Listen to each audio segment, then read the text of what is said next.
আসসালামু আলাইকুম। ওয়ালাইকুম সালাম ভাই সাহেব। ভাই এটা বিকাশ করতাম আসলাম। যে বিকাশ করা যাইব কোন সমস্যা, কত টাকা করতে ভাই সাহেব? ও ভাই বিকাশ করতাম ওজো কিতা 10 পাউন্ড। 10 পাউন্ড। জি ভাই। এটা নাম্বার দিল কা নম্বর হইলো 0786 ভাই সাহেব। 89985। ভাই সাহেব ইগু তো উদেশর নাম্বার কইরা আপনি বাংলাদেশের নাম্বার হোকা। যেসা দেশের তাও দিলে ভাই আমি বিকাশ করতাম বাট আমি যেসা দেশের নাম্বার আমার এই দেশ হইছে বিকাশ হয় না। কেন হইতো না বিকাশ ফাটাই দিলে বাংলাদেশের নাম্বার লাগে। না না এটা আমার হিকাই রাইনি বিকাশ হইতো না ও উদ্দেশ্য হয় না রে ভাই সাহেব, কিতা না রে ভাই তুমি জানো ওই দিন গেল দোকান হইছে তোমার নইতো না আমরা এজেন্ট রে হইছে আমরা জানি না নি। কিতা হইছে আমার কিতা তোমার দেখতে পাগল লাগে নি?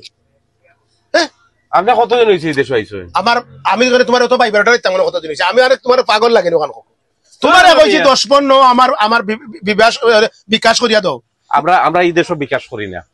তেওয়ান করো না আমার করি কথা ওই লোকা লোকা কি আমার আমার অন্য ভাই বেটা তুকাই দেয় লোকা কি কিতা হইছে ঠিক আছে লোকা কি লোকা কি লইয়া বইজন মানুষ লিয়া তামসা করে লোকা কি দিবেনি 10 টাকা বিবাস লোকা কি আপনি নাউজুবিল্লাহ নাউজুবিল্লাহ কি দাও মাথা দোষ নেই ইউ কিতা ফিসলা নিনে ফিসলামি করলো নি না আমার কাছে লাগে ইগো আমার কাছে লাগে নয় আইছে সম্ভবত নয় আইছে দেশ বিকাশ আসতে আসতে অন্য আইও বিকাশ হচ্ছে লর্ড লর্ড মাথা উঠা গরম ভরিয়া দিয়া গেছে গিরবা জানি ওই আউয়া হইব আর নাইলে বুঝছনি ইগে আমরা আউয়া বানাইয়া গেছে না এই দেশে আজকাল সারাদিনের বিজনেস এরকম লোকই পেতেছি আমরা